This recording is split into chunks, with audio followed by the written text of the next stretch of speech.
안녕하세요. 오늘도 사연살롱을 찾아주셔서 감사합니다. 결혼 11년 차 여성이에요. 지난주 수요일이 저희 시아버지 제사였어요. 아침부터 장 봐다가 음식을 하고 제사 지내고 설거지까지 끝내고 나니까 새벽 1시 10분이었어요. 남편이랑 아들, 딸이 옆에서 거들기는 했지만 그래도 매번 느끼는 거지만 힘드네요. 40년, 50년 시댁 제사를 지내오신 어머님들은 도대체 어떻게 그렇게 살아오셨는지 정말 존경할 따름입니다. 사실 저는 남편과 결혼할 때까지만 해도 제사에 대한 걱정은 없었어요. 그도 그럴 게 제 남편은 5 형제 중 막내거든요. 꼭 첫째가 제사를 도맡아 해야 한다는 건 아니지만 그래도 위로 형이 넷이나 있기 때문에 저희가 독박 제사를 지나게 될 줄은 꿈에도 몰랐어요. 벌써 2년 동안 저희가 제사를 지내오고 있지만 남편 형제들은 누구도 찾아오지 않고 있어요. 형님들도 누구 하나 전화 한 통 하시는 분이 없고요. 이렇게 된 건 따지고 보면 다 돈 때문이에요. 저희 아버님이 세상을 떠나시기 전 유산을 가지고 생각지도 못한 일을 벌이셨거든요. 도대체 어떤 일이 벌어졌던 건지 궁금하시죠? 그럼 지금부터 저희 집 사연을 소상히 전해드릴게요. 저는 내성적인 성격 탓에 어릴 때부터 손해를 많이 보고 자랐어요. 학용품이고 장난감이고 툭하면 동네 애들한테 뺏기기 일쑤였고 내가 하지도 않은 일을 했다고 누명을 써서 곤욕을 치른 것도 한두 번이 아니었어요. 제 성격이 내성적이었던 데는 여러 가지 이유가 있었겠지만 그중 가장 큰 이유는 아마도 엄마가 없었기 때문이었을 거예요. 저희 엄마는 제가 6살이 되던 해 세상을 떠나셨어요. 원래부터 몸이 약하기도 하셨고 저를 낳고 그렇게 임신 중독으로 고생을 하시다가 결국 그렇게 되고 말았죠. 남자가 아내 없이 혼자 자식을 키우고 산다는 게 좀처럼 어려운 일이 아니었을 거예요. 물론 친할머니도 그렇고 고모도 많이 도와주셨지만 각자 생활이 있는 분들이라서 언제까지고 도움을 받을 수만은 없었어요. 보다 못한 할머니는 아빠한테 재혼을 권유하셨지만 죽은 아내에 대한 그리움이 남아있던 아빠는 할머니 뜻을 쉽게 받아들이지 못했어요. 그러는 사이 저는 초등학교에 입학하게 되었어요. 그 무렵 그동안 아빠가 회사에 가 있는 동안 저를 돌봐주던 고모가 지방으로 이사를 하게 됐어요. 고모부가 지방 발령을 받으셔서 온 가족이 몇 년간 서울을 떠나 살게 되었거든요. 그러자 할머니께서는 기다렸다는 듯 또다시 아빠한테 재혼 얘기를 꺼내셨어요. 명희도 지방으로 내려갔으니 이제 아영이는 누가 돌봐주니? 그동안은 지 고모도 있고 해서 엄마 손이 더 아쉬웠는가 몰라도 이젠 그마저도 없잖니. 나이든 내가 봐주는 것도 하루 이틀이지 언제까지 이러고 살 생각이야? 너 위하자고 재혼하라는 거 아니잖니? 하나뿐인 딸 자식은 제대로 키워야 할 거 아니냐고. 죽은 애미도 이해할 거다. 지 새끼 잘 키우자가 하는 재혼인데 설마 서운 다 하겠니? 그러니 제발 마음 고쳐먹고 선 봐라.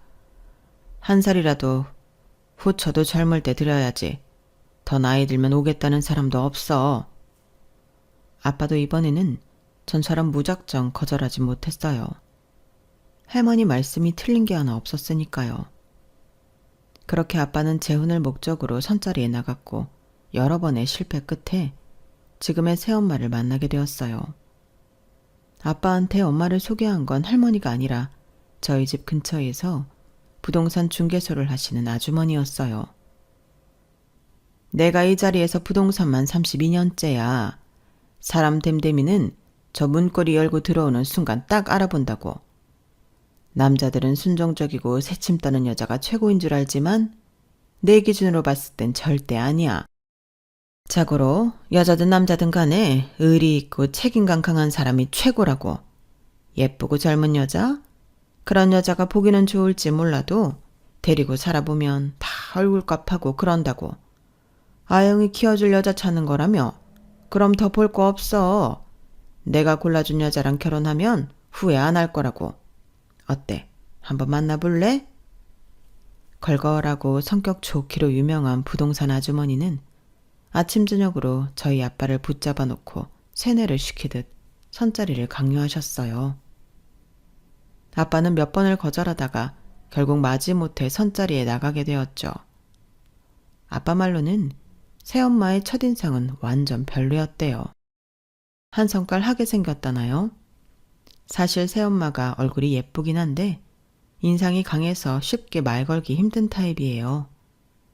거기다 목소리도 약간 허스키하고 무던하게 참고 넘어가는 분이 아니었어요. 불합리하다 그러면 바로 대놓고 말을 하는 사람이었죠. 그건 저희 아빠를 처음 만났던 그날도 그랬어요. 두 분이 신청 근처에 있는 커피숍에서 만나셨는데 거기 직원이 주문을 잘못 받은 거예요.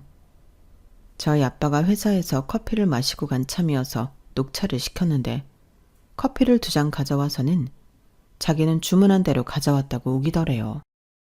자리가 자리인데다 소란스러운 걸 싫어하는 아빠는 그냥 마시려고 했는데 새엄마가 바로 주인을 불러달라고 그랬던 거예요. 그리고는 처음 주문했을 때 했던 말을 그대로 읊어주었죠. 내가 분명히 주문할 때 이렇게 말했어요. 남자분은 커피를 마시고 왔으니 녹차를 주시고 나는 커피를 달라고요. 굳이 커피를 마시고 왔다는 말까지 했을 땐 제대로 기억하라는 의미가 담겨 있던 거예요. 그런데 자기가 주문을 잘못 받았으면 미안하다고 사과부터 할 일이지. 끝까지 잘못이 없다고 하면 어떡해요? 사람이 살다 보면 실수도 할 수 있는 거지만 자기 잘못을 남한테 책임 전가하는 건 정말 나쁜 짓이라고요. 어때요? 이래도 정말 잘못한 게 없어요? 그러자 직원은 얼굴을 붉히며 그제야 미안하다고 사과를 했어요. 그러자 주인이 사과의 의미로 찻값은 받지 않겠다고 하더래요. 그랬더니 새엄마가 딱 잘라 말했어요. 아니요, 그건 받으셔야죠. 흙 퍼서 장사하시는 거 아니잖아요. 저희는 마신 만큼 찻값을 지불할 겁니다. 사과 받았으니 됐어요. 초면에 좀 시끄러운 사건이 있긴 했지만 아빠는 그날 새엄마의 뚝 부러진 행동에 마음이 흔들리셨다나 봐요. 평소 우유부단하다는 말을 자주 듣고 사는 아빠로서는 절대 상상할 수 없었던 새엄마의 행동이 꽤나 부럽기도 하고 신기했던 거죠. 하지만 첫인상이 너무 강해서 부담됐던 것도 사실이었어요. 그래서 애프터 신청도 안 하셨던 거고요. 하지만 선을 보고 돌아온 그날부터 부동산 아주머니는 끈질기게 아빠를 몰아세우셨어요. 아니, 인상이 좀 강하면 어때? 사람이 됨됨이가 중요하지. 게다가 그쪽은 초혼인데 결혼 안 한 여자가 자식 달린 남자랑 살 결심을 하는 게 쉬운 건 줄 알아? 아영이 아빠, 현실을 직시해야지. 이렇게 배부른 소리 할 처지 아니잖아? 아주머니, 죄송하지만 그래도 아닌 건 아닌 거예요. 그분이 괜찮은 분인 건 저도 잘 알아요.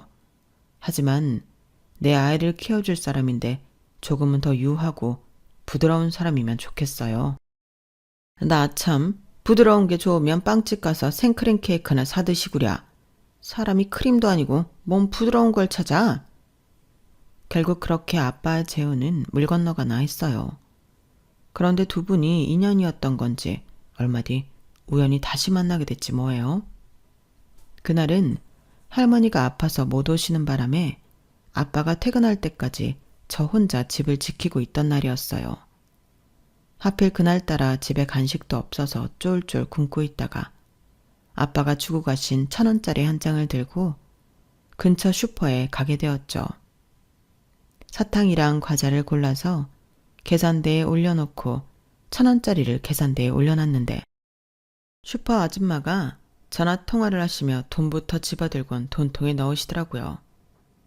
그리고는 제가 올려둔 사탕이랑 과자를 보시고는 700원이라고 말씀하셨어요. 저는 미리 돈을 냈으니까 봉지에 넣어줄 때까지 가만히 기다리고 있었는데 아줌마가 버럭 소리를 치시 뭐예요. 예, 내가 700원이라고 했잖아. 왜 돈은 안 내고 가만히 서 있어? 너 돈 없어? 당시만 해도 내성적인 성격 탓에 할 말도 제대로 못하던 저는 기어 들어가는 소리로 아까 1,000원 냈는데요 라고 말을 했지만 아주머니는 오히려 더 화를 내셨어요. 어머머, 얘 좀 봐. 네가 언제 돈을 냈어? 얘, 너 거짓말하면 경찰 부른다? 돈 낼 거면 내고 안 낼 거면 얼른 가.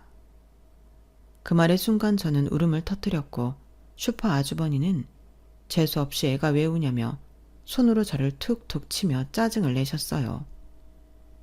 그런데 그때 제 뒤에 있던 언니가 아주머니 손을 탁 쳐내더니 한마디 하는 거예요. 왜 애를 때려요? 애가 돈 냈다고 그러잖아요. 돈을 냈는지 안 냈는지 돈통부터 열어보고 확인할 일이지. 왜 엄한 애를 자꾸 그러냐고요? 그러자 슈퍼 아주머니는 저랑 그 언니를 번갈아 보더니 니네 엄마니? 하고 묻더라고요. 그 말에 제가 고개를 가로저었더니 다시 의기양양한 표정으로 화를 내셨어요. 아니, 그쪽이도 아닌데 왜 끼어들어서 난리야? 내가 안 받았으니까 안 받았다고 하는데 그쪽이 뭘 안다고 따지냐고. 별 미친 여자를 다 보겠네. 그쪽한테 물건 안 파니까 나가요. 어서 나가라고. 예, 너도 돈 낼 거 아니면 가라. 그러자 언니는 주먹으로 계산대를 팍 치더니 소리쳤어요. 얘가 낸 1,000원 돌려주기 전엔 못 가요. 어머머, 뭐 이런 여자가 다 있어. 받지도 않은 돈을 내가 왜 줘? 받았는지 안 받았는지 돈통도 확인 않고 어떻게 알아요? 확인부터 하고 말하시라고요. 진짜 어이가 없어서. 좋아. 내가 아까 돈통 정리하면서 1,000원짜리를 20장 넣어놨어. 세어봐서 21장이 안 나오면 그땐 가만히 안 있을 줄 알아. 그렇게 해서 슈퍼 아주머니는 저와 언니가 보는 앞에서 1,000원짜리를 꺼내서 천천히 숫자를 붙여가며 세었어요. 그런데 20장을 세고도 한 장이 남지 뭐예요. 아니, 이게 왜 한 장이 더 있지? 이상하네. 거봐요. 얘가 돈 낸 거 맞잖아요. 그러게 왜 확인도 않고 사람을 의심부터 해요? 애한테 사과하세요. 슈퍼 아주머니는 난처한 표정으로 저를 보시더니 한숨을 푹 쉬고는 퉁명스럽게 미안하다 라고 하셨어요. 하지만 그 모습은 누가 봐도 사과를 하는 모습은 아니었어요. 귀찮으니까 이거나 먹고 떨어지라는 느낌이었죠.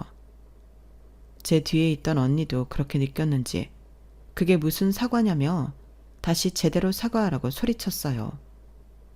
그 바람에 슈퍼 아주머니는 빽 소리를 질렀고 결국 큰 싸움으로 번지게 되었어요. 동네 사람들까지 몰려들 정도로 말이죠. 구경꾼 중에는 하필 저희 아빠도 있었는데 아주머니와 언니 사이에 껴서 울고 있던 저를 보시고는 화들짝 놀라 다가오셨어요. 그리곤 저를 도와준 언니를 보더니 깜짝 놀라시더라고요. 그 언니가 바로 아빠랑 손을 봤던 새 엄마였거든요. 저희 아빠의 등장으로 슈퍼 아주머니도 더는 고집을 부리지 못했어요. 결국 제게 다시 사과를 하시더라고요. 그날 집으로 돌아온 아빠는 저를 통해 슈퍼에서 있었던 일을 전해 들으시곤 생각에 잠기셨어요. 그리고 며칠 뒤 새엄마를 불러서 셋이 아빠 차를 타고 과천 대공원으로 놀러 갔어요. 슈퍼에서 일이 있던 날 아빠가 새엄마한테 전화해 고맙다는 인사를 하고는 혹시 다시 만나볼 수 있겠냐고 물었다더군요. 그렇게 다시 만나게 된 아빠와 새엄마는 그해 가을에 결혼식을 올리셨어요. 결혼 전에 새엄마를 만나본 할머니랑 고모는 사람이 보인다고 결혼을 반대하셨지만 아빠가 강하게 밀어붙여서 결혼을 강행하셨어요. 저도 새엄마가 싫지 않더라고요. 아무래도 슈퍼에서 저를 도와준 일이 뇌리에 박혀서 그랬는지 모르겠지만요. 결혼식에는 아빠한테 새엄마를 소개해 주었던 부동산 아주머니도 오셨어요. 저희 아빠가 해드린 멋진 정장을 입고 말이죠. 회사원으로 살던 새엄마는 결혼 후 일을 그만두고 전업주부로 사셨어요. 저희 아빠 벌이가 좋은 편이기도 했고 새엄마가 그렇게 하겠다고 하셨다더군요. 할머니와 고모의 걱정대로 새엄마는 드센 사람이었어요. 그런데 저는 그런 새엄마가 마음에 들더라고요. 제가 학교에서 불합리한 일을 당하면 참지 않고 학교에 달려가 시시비비를 가리셨고, 동네 아줌마들이 개몰아서 애를 구박한다고 거짓 소문을 내면 끝까지 그 집에 찾아가 뒤집어 엎으셨어요. 그런 일이 몇 번 이어지고 나니까 동네 사람들이 새엄마를 쌈딱이라고 부르기 시작했어요. 그런데 이런 새엄마 밑에서 자라서 그런가 어느 순간부터 저도 쌈딱의 기질을 나타내게 되더라고요. 전에는 누가 괴롭히면 당하고 찔찔 짜기만 했는데 초등학교 고학년이 되고부터는 저도 더는 참지 않게 되더라고요. 누가 나를 이유 없이 괴롭히면 저도 똑같이 상대했고, 불합리한 일을 당하면 상대가 어른이라고 해도 대놓고 이빠른 소리를 하게 됐어요. 그렇게 중학생이 됐을 즈음 더는 저를 만만하게 보는 사람이 없게 되었죠. 그랬더니 하루는 아빠가 그러시는 거예요. 어떻게 해가 갈수록 엄마를 그렇게 닮아가니? 모르는 사람이 보면 친모녀지간인 줄 알겠어. 졸지에 드센 여자 둘이랑 살게 된 아빠는 푸념을 하듯 이렇게 말씀하셨지만 그러면서도 내심 흡족해 하시는 것 같았어요. 새엄마를 닮은 제가 어디에 가서 남들 앞에 꿀리거나 억울하게 당하지 않을 거라는 걸 아셨기 때문일 거예요. 그리고 저는 정말 그렇게 자랐어요.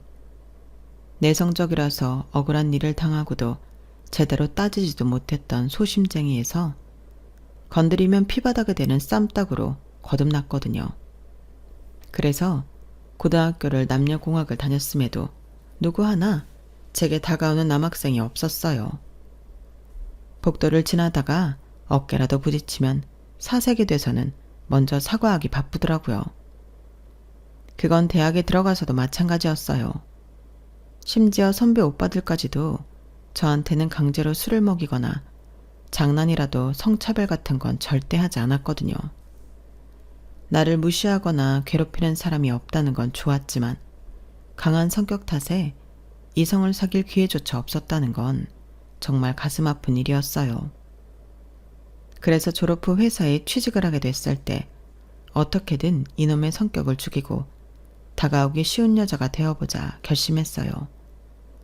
수시로 속에서 열불이 터지긴 했지만 그래도 나름 계획은 성공적이었어요. 저희 부서 사람들은 물론이고 타 부서 사람들한테도 꽤 평판이 좋은 사원으로 인식됐거든요. 덕분에 소개팅 주선도 받을 수 있었고 은근히 제게 관심을 주는 동료나 선배들도 있었어요. 그런 일이 있기 전까지는 말이죠. 그날은 저희 부서 회식이 있는 날이었어요. 어느덧 입사 3년차가 된 저는 부장님을 비롯해 대리님들까지 술버릇이 어떤지 소상히 꿰고 있는 터라 나름 안정한 위치에 자리를 잡았어요. 직장 생활을 해보신 분들은 다들 아시겠지만 회식 자리에 가면 평소 몰랐던 인간의 추악한 민낯을 많이 보게 되잖아요. 잔을 비우기가 무섭게 술을 채워주는 바람에 다음날 술병이 나게 만드는 상사나 얘기를 반복하며 기어이 고막에서 피가 나게 하는 상사는 그나마 귀여운 축에 들어요. 문제는 그 다음이에요.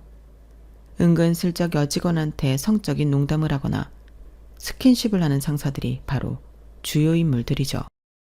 요즘은 시대가 바뀌어서 그런 인간들이 많이 줄었을지는 모르겠지만 제가 회사에 다닐 때만 해도 정말 많았어요. 퇴사 후에 동네로 찾아가 죽도록 패주고 싶은 인간들이었죠. 다행히도 저는 그때까지 그런 불상사는 당하지 않고 있었어요. 타 부서에서 그런 일이 있었다는 얘기 정도만 들었을 뿐이었죠. 그런데 그날은 하필 문제의 그 타 부서랑 같이 회식을 하게 된 날이었어요. 부장님들끼리 친해서 조인을 하게 된 거였죠. 처음엔 시끌벅적하니 분위기가 좋았어요. 타 부서라고는 해도 칸막이 너머로 대화도 다 들릴 정도로 가까운 거리라서 그냥 한 식구나 다름없었고 업무 협력도 자주 하는 편이라서 친한 사람들도 꽤 있었거든요. 그렇게 1차를 마무리 지어가던 무렵 일이 터진 거예요. 우리 부서 신입 여직원한테 타 부서 과장님이 슬슬 작업을 걸기 시작한 거였죠. 자기 딸 정도밖에 안 되는 여직원의 어깨를 끌어안고 얼굴을 비벼대며 술을 따르라고 하질 않나. 급기야 그 더러운 손을 여직원 가슴 쪽으로 축 늘어뜨리고 손가락을 까닥까닥 움직이더라고요. 어린 여직원은 마치 보아뱀한테 온몸이 꽁꽁 묶인 아기 사슴같이 겁에 질린 채 울기 일보 직전이었어요. 직장생활 3년차였지만 그런 광경을 눈앞에서 처음 본 저로서는 속이 울렁거리기 시작했어요. 저희 부서 사람들은 다들 심각한 표정이 되어 있는데 타부서 사람들은 익숙한 일이냥 아무 반응이 없더라고요. 저는요, 솔직히 그게 더 화가 났어요. 어떻게 이런 상황이 아무렇지 않을 수 있느냐고요. 그동안 얼마나 저런 더러운 짓거리를 자주 해댔으면 다들 면역이 됐느냐 이 말이에요. 순간 울컥한 저는 쌈따기 본능이 되살아나면서 자리에서 벌떡 일어났어요. 그리고는 더러운 타부사 과장한테 소리를 치려는데 저보다 반박자 빠르게 누군가 소리를 치지 뭐해요. 김 과장님, 지금 뭐 하시는 겁니까? 어린 여직원한테 성추행을 하시는 겁니까? 그 말에 사람들의 시선은 다들 역겨운 과장님한테 쏟아졌어요. 그러자 슬금슬금 여직원 어깨에 두르고 있던 팔을 내리더군요. 그리고는 표정을 싹 바꾸고는 되어 소리친 남자 직원한테 한 소리를 했어요. 아니 정대리, 내가 뭘 어쨌다고 그래요? 누가 보면 내가 파렴치하게 여직원 건드리는 사람으로 보겠어요? 당장 사과하세요. 그러자 정대리님은 황당하다는 듯 과장을 노려보며 말했어요. 제가 왜 과장님한테 사과를 합니까? 그리고 방금 여직원한테 한 짓 여기에 있는 사람들이 다 봤는데 뭘 아무 짓도 안 했다고 그러세요? 허, 이거 참 엄한 사람을 잡고 그러네. 이봐 이 대리, 내가 방금 성추행을 했어? 서 팀장, 자네도 그렇게 생각해? 과장의 말에 타부서 직원들은 하나같이 아무 말도 못한 채 난처한 표정을 지었어요. 평소에 저 부서 사람들이 어떻게 지내고 있는지 한눈에 알겠더라고요. 죄지은 놈 앞에서 오히려 정의의 칼을 뽑은 직원을 바보로 만드는 분위기였어요. 다들 아무 말도 안 하자 여직원을 위해 소리쳤던 저희 부서 정대리님만 이상한 사람이 되는 분위기였어요.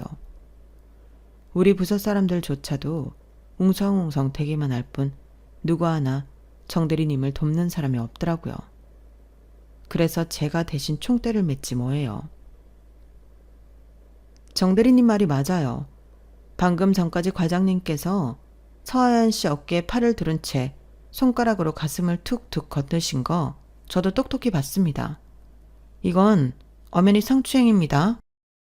평소 좋은 게 좋은 거라는 식으로 사람 좋게 굴던 제가 따박따박 옆 부서 과장의 잘못을 지적하자 저희 부서 부장님을 비롯해 말단 사원들까지 놀라는 표정이었어요.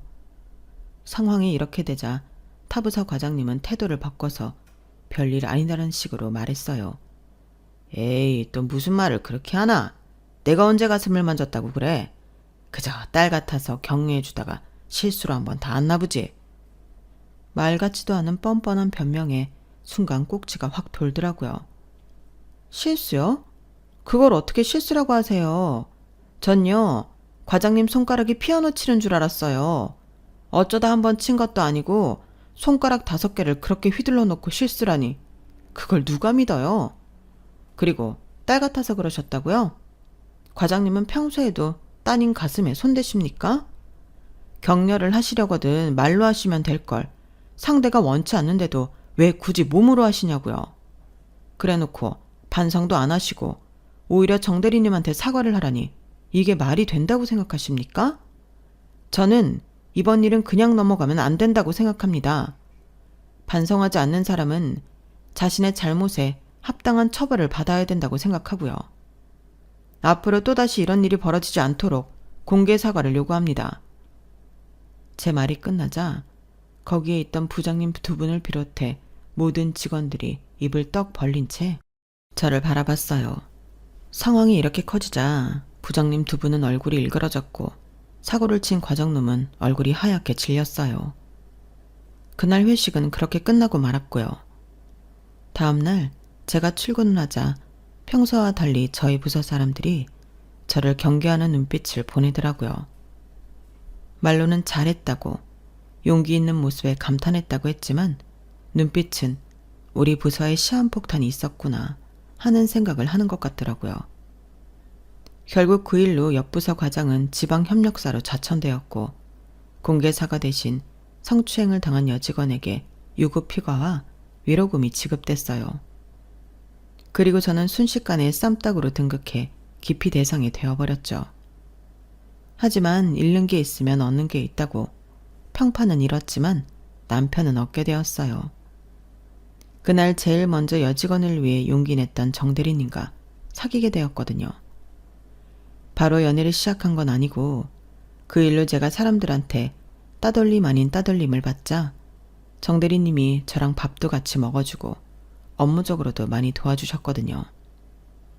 그렇게 함께하는 시간이 늘다 보니 자연스레 연애 감정이 생겨났고 비밀 연애를 시작하게 된 거였죠. 저희 회사가 사내 연애를 반대하는 건 아니었지만 괜히 알려지면 말들이 나올까봐 비밀로 했던 거예요. 더군다나 그렇게 정대리님과 2년 가까이 연애를 하다가 대리를 단지 1년 만에 결혼식을 올렸어요. 그때는 남편이 이미 다른 회사로 이직을 한 때라서 사내 연애라고 한 소리 들을 일은 없었어요. 회식 자리 사건 이후 본성을 들켜버린 저는 에라 모르겠다는 심정으로 본래의 모습대로 회사 생활을 해나갔기 때문에 제 평판은 극과 극을 달리게 되었어요. 그러거나 말거나 저는 그리 사내 분위기에 영향을 받지 않았지만요. 결혼하고 이듬해 출산을 한 저는 회사에 복귀한 지 2년 만에 회사를 그만두게 되었어요. 저희 아이를 봐주시던 시어머니께서 모처럼 친구분들과 여행을 떠나셨다가 교통사고를 당해 세상을 떠나셨거든요. 하루아침에 어머님이 그렇게 되시자 당장 우리 애를 봐줄 사람도 없고 혼자 남으신 아버님을 챙겨줄 사람도 없어서 제가 일을 그만두고 아이와 시아버지를 보살피게 되었어요. 시댁과 저희 집은 버스로 세정류장 거리인데 위치적으로 가까워서 그렇게 된 것도 있지만 그보다는 아버님 성격 때문에 나머지 자식들이 등을 돌렸다는 게 더 큰 이유였어요. 저희 시아버지가 어마어마한 짠돌이시거든요. 저희 아버님은 자식들이 결혼할 때 도움을 주시기는커녕 그동안 먹이고 입히고 공부까지 시켜줬으니 그에 대한 보상을 해달라고 당당히 요구하시는 분이셨어요. 명절 때 식구들이 모일 때도 어린 손주들한테 용돈 한 번 주시는 적이 없으셨고 어머님한테도 제대로 된 옷 한 벌 사주시는 적이 없는 분이라서 자식들한테 미움을 받고 계셨거든요. 특히나 어머님 장례식 때 종이컵 하나까지 따져가며 장례식장 측과 말다툼을 하시고 어머님의 수의도 질이 아닌 제일 저렴한 것만 찾으시는 걸 보고 다들 정이 떨어져 버린 거예요. 솔직히 저도 시아버지에 대해 그리 좋은 감정은 없어요. 그래도 다들 안 하겠다고 하니까 어쩔 수 없이 총대를 맨 셈이었죠. 그런데도 아버님은 제가 집에 찾아갈 때마다 얼마나 잔소리를 하시나 몰라요. 막내야, 넌 그릇 몇 개 씻는데 무슨 물을 그렇게 펑펑 쓰냐? 물 부족 국가에서 그래도 되는 거냐? 아버님, 비누 거품은 헹궈야 할 거 아니에요. 이거 다 아버님 입에 들어갈 것들인데 대충 헹궜다가 병 나시면 그때 병원비랑 약값이 더 든다는 건 왜 모르세요? 아니 너는 어른이 말을 하는데 어쩜 그렇게 한마디도 안 지냐? 네 집에선 시아버지한테 그러라고 가르치더냐? 아버님, 지금 하신 그 말 반칙이에요. 다른 건 몰라도 부모는 건드리면 안 되죠. 앞으로는 그러지 말아주세요. 저한테 못마땅하신 게 있으시면 그냥 저만 욕하시라고요. 다음에 또 그러시면 그땐 정말 저 안 참아요. 한마디도 안 지는 막내 며느리 앞에서 아버님은 혀를 끌끌 차시며 그러셨어요. 아이고, 내가 막내 며느리를 들은 게 아니라 상전을 드렸네. 말은 그렇게 하시면서도 이후로는 저를 혼내실 때 제 친정 부모님을 걸고 넘어지는 적은 단 한 번도 없었어요. 비록 아버님과 제가 자주 부딪히긴 했지만 그래도 서로에게 비수를 꼽는 말이나 행동은 하지 않았어요. 그마저도 안 했다면 아마 아버님 댁에 자주 찾아가지도 않았을 거예요. 제가 해가는 밑반찬을 드시고는 면전에 대고 맛이 없다고 타박을 하시면서도 며칠 뒤 와보면 양념 하나 남기지 않고 깨끗하게 다 드시곤 하셨어요. 계절이 바뀔 때마다 제철 과일을 사다 드리면 가정주부가 무슨 돈을 그리 헤프게 쓰냐고 한 소리 하시면서도 며칠 뒤 와보면 깔끔하게 싹 드셔서 흔적조차 없더라고요. 그래서 어느 순간부터는 아버님의 투정이나 타박이 진심이 아닌 반어법처럼 느껴지더라고요. 사실은 제가 챙겨드리는 모든 게 고맙고 좋으면서 말로는 아니라고 하시는 것 같았거든요. 물론 가끔은 그게 조금 과해서 아버님이랑 말다툼을 벌이게 됐지만 말이에요. 아버님은 청개구리 같아요. 좋으면 그냥 좋다고 하시면 되지. 왜 항상 반대로 말하세요? 그러니까 아주버님들이랑 형님들이 안 찾아오는 거잖아요. 잘해주고도 욕먹는데 누가 잘하고 싶은 마음이 들겠어요? 넌 또 아침부터 시애비 타박이냐? 하여간에 버르장머리하고는. 안타까워서 그러죠. 아버님이 사시면 얼마나 사시겠어요. 살아 계실 때 자식들 효도 받아가며 누릴 거 누리고 사셔야지. 왜 이렇게 외롭게 사는 걸 자처하시냐고요. 외롭긴 누가 외로워. 너처럼 버르장머리 없는 막내 며느리가 하루가 멀다 하고 찾아와 괴롭히는데 외로울 시간이 어딨냐고. 외롭고 싶어도 그럴 틈이 없어. 안타까운 마음에 저도 모르게 버릇없이 말을 했지만 아버님은 이마저도 즐거우신 듯 했어요. 말은 퉁명스럽게 하시면서도 눈은 웃고 있으셨거든요. 남편을 제외한 4명의 아주버님이 아버님을 찾지 않는 데는 각자 이유가 있었어요. 어머님이 돌아가실 때 아버님이 돈을 따져가며 뭐든 싼 걸로 장례를 치렀기 때문이라는 말은 허울에 불과했거든요. 큰아주버님은 아들 유학 보낼 때 아버님께 손을 벌렸더니 돌대가리를 외국에 내놓는다고 수석이 되는 줄 아느냐며 거절하시는 바람에 사이가 틀어졌어요. 특히 형님과 조카들은 그 일로 본가의 발길을 뚝 끊을 정도였어요. 저도 결혼식 때 한 번 보고 어머님 장례식 때 한 번 봤을 정도니 말 다 했죠. 그리고 둘째 아주버님은 형님이랑 결혼할 때 아버님이 강하게 반대를 하셔서 틀어졌고, 셋째 아주버님은 하시던 닭갈비집이 조류 파동으로 휘청했을 때 아버님께 도움을 청했지만 매몰차게 거절하셔서 반감이 생겼고, 넷째 아주버님은 전에 사귀던 여자 쪽에서 자가 아파트로 신혼집을 요구하는데 상견례 자리에서 아버님이 상대 부모한테 반반한 얼굴 가진 딸 팔아서 장사할 생각이냐고 팩폭을 날리셨던가 봐요.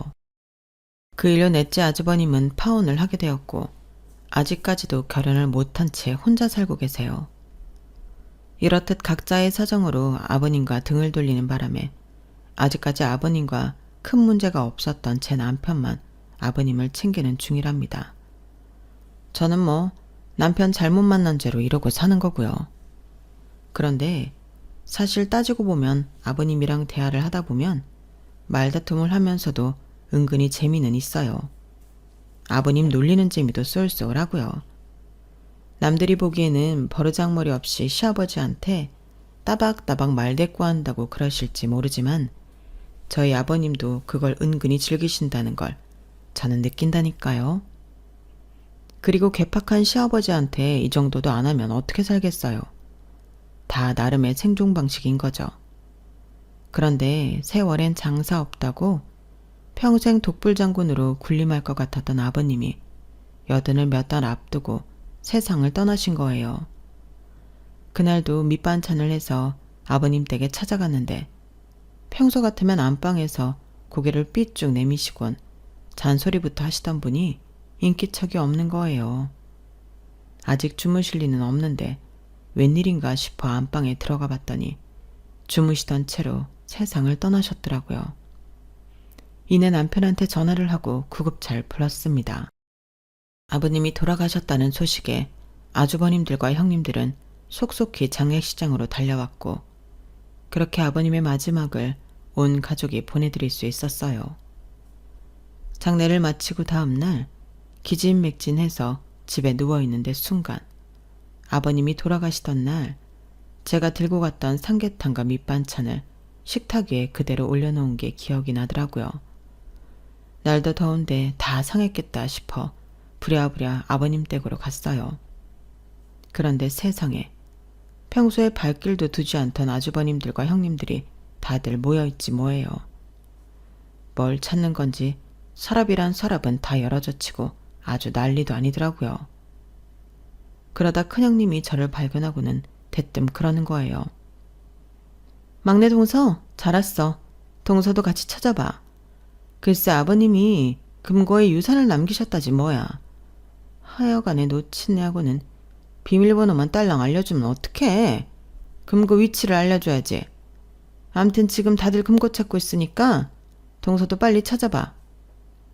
아, 그거라면 제가 어디 있는지 알아요. 아버님이 도둑 들지 모른다고 보일러실에 숨겨두셨거든요.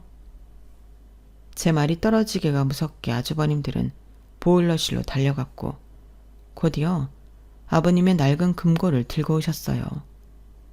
아버님은 자신의 죽음을 감지하셨던 건지 돌아가시기 전날 5 아들 모두한테 문자를 보내셨어요. 아버님 같은 문자 내용이었죠. 사랑한다거나 미안하다거나 하는 말도 없이 딸랑 금고번호 땡땡땡땡땡땡이 다였어요. 제가 시집 오기 전부터 아버님은 모든 중요한 문서와 통장을 금고에 담아두는 버릇이 있었는데 신혼 초에 형님들이 그런 농담을 하는 걸 들은 적이 있어요. 아버님 돌아가시고 저 금고 열어보면 엄청난 금은 보화가 들어있을지 모르겠다고요. 그래서 아버님 몰래 그 금고를 두고 도깨비 주머니라고 부르곤 했는데 오늘에야 그걸 열어보게 되었네요. 다들 숨을 죽인 채 첫째 아주버님이 다이얼을 돌리는 걸 바라보고 있었어요. 그렇게 열린 금고에는 생각처럼 금덩이나 돈다발 같은 건 나오지 않았고 대신 누런 봉투와 집문서만 딸랑 놓여 있었어요. 그런데 그 누런 봉투 속에 생각지도 못한 통장과 노트가 들어있어서 자식 며느리들이 충격에 빠지게 됐지 뭐예요. 통장은 첫째 아들부터 막내까지 총 5개였어요. 아주버님들은 앞다퉈 자신의 이름이 적힌 통장을 집어들고는 안을 살폈어요. 저 역시도 제 남편의 이름으로 된 통장을 살펴보았고요. 그런데 그 안에 상상하지 못했던 액수의 돈이 들어있지 뭐예요. 반면에 형님들과 아주버님들은 한숨을 쉬며 실망하는 눈치였어요. 아버지도 참 고작 돈 1,000만 원을 유산이라고 주신 거야? 뭐야, 형은 1,000만 원이나 들어있어? 난 꼴랑 200이야. 둘째 형은 얼마 들었어? 난 2,500. 넷째 너는 얼마 있냐? 참, 난 빵원. 그러자 사람들 눈이 제게 쏠렸어요. 급기야 둘째 형님이 통장에 얼마나 들었냐고 물으시더라고요. 저는 쉽게 말이 떨어지지 않았어요. 그도 그럴 게 제 손에 들린 통장에는 엄청난 금액이 찍혀 있었거든요. 자그마치 27억 8천만 원이요. 그 말에 그 자리에 있던 사람들은 다들 눈이 휘둥그레졌어요. 아니 왜 막내 동선에만 그렇게 많이 주셨대? 사람 차별을 해도 그렇지. 어떻게 첫째인 우리 아이보다 막내한테 유산을 더 주느냐고. 여보, 어디 더 뭐 없는지 찾아봐. 얼른! 그제서야 사람들 시선은 아버님의 낡은 노트에 닿았어요. 노트를 펼치자 마치 일수쟁이가 일수 주고 기록 남긴 것처럼 매주 아버님 댁에 찾아온 자식과 며느리 이름과 정확한 횟수가 적혀 있더라고요. 그리고는 공책 말미에 이렇게 적혀 있었어요. 집은 팔아서 5 아들이 똑같이 나눠갔고 현금은 5 자식들이 내 집에 찾아온 수만큼 통장에 차등해서 남기겠다. 그리고는 제게 따로 고맙다는 인사를 남기셨더라고요. 시애비 굶을까봐 하루가 멀다 하고 찾아와줘서 고마웠다고요. 한마디로 저희 집 통장에 돈이 많이 들어있던 이유는 그만큼 우리 부부가 아버님을 자주 찾아뵈었기 때문이었어요. 통장에 돈이 입금되기 시작한 건 어머님 장례가 끝나기도 한 달쯤 지난 시점이었어요. 저희 부부를 제외하고 다른 형제들의 발길이 끊어진 시점이었죠. 그러니 당연히 저희가 제일 많은 금액을 배당받을 수밖에요. 상대적으로 아버님 댁을 찾지 않았던 넷째 아주버님은 한 푼도 받을 수 없었고요. 아버님은 이러한 내용을 이미 문서화해서 공증까지 받아놓았고 모든 통장의 비밀번호는 자식들의 생일로 되어 있었어요. 집을 판 돈을 모두에게 남겨주셨지만 사실 집값은 얼마 되지 않았어요. 세금을 제하고 나니 정말 푼돈에 불과했거든요. 그마저도 다섯이 똑같이 나눠야 해서 다들 불만이 이만저만이 아니었어요. 저희 부부한테 그 많은 돈을 유산으로 받았으면서 푼돈까지 챙기려 드냐고 볼멘 소리까지 하더라고요. 그래서 제가 딱 잘라 말씀드렸어요. 집 한 돈은 자식 모두가 받아야 하는 아버님 마음이고요. 통장의 돈은 아버님을 향한 자식의 마음인 거예요. 아주버님들과 형님들은 아버님께 마음을 주지 않았으면서 왜 저희 탓을 하세요? 인생에 공짜는 없는 거예요. 그러니까 제 남편 몫은 제대로 쳐주세요. 제가 너무 욕심을 부린다고 하실지 모르겠지만 제가 수년간 지켜봐온 아버님을 생각하면 이 정도는 약한 거예요. 늘 투덜거리고 트집을 잡으면서도 제가 사다 드리는 건 뭐 하나 허투루 여기지 않으시고 챙기시던 모습이 늘 안쓰러웠거든요. 자신을 찾지 않는 나머지 자식들을 그리워하며 늘 베란다에 서서 골목 입구를 바라보시던 아버님 모습이 아직도 눈에 선해요. 그렇게 오랜 시간을 기다렸는데도 찾지 않았으면서 돈만 챙기려 드는 건 욕심이죠. 안 그런가요?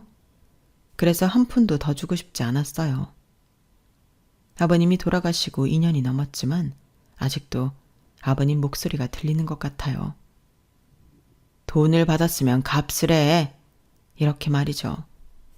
그래서 이렇게 더운 날씨에도 불구하고 제가 독박 제사까지 지내고 있는 거 아니겠습니까? 제사밥이라도 챙겨드려야 아버님이 본전 생각이 안 나실 테니까요. 물론 저 위에서 제가 차려드린 제사상을 보시며 툴툴대며 잔소리를 하시겠지만 뭐 어쩌겠어요. 상 차리는 사람 마음인걸요. 안 그런가요, 아버님? 지금까지 제 사연을 들어주셔서 감사합니다. 아버님 생각하며 남편과 가족과 잘 살아보겠습니다. 오늘도 행복하세요. 여러분, 사연 댓글에 응원과 현명한 조언 부탁드려요. 좋아요와 구독은 저에게 큰 힘이 됩니다. 오늘도 좋은 일 가득하세요.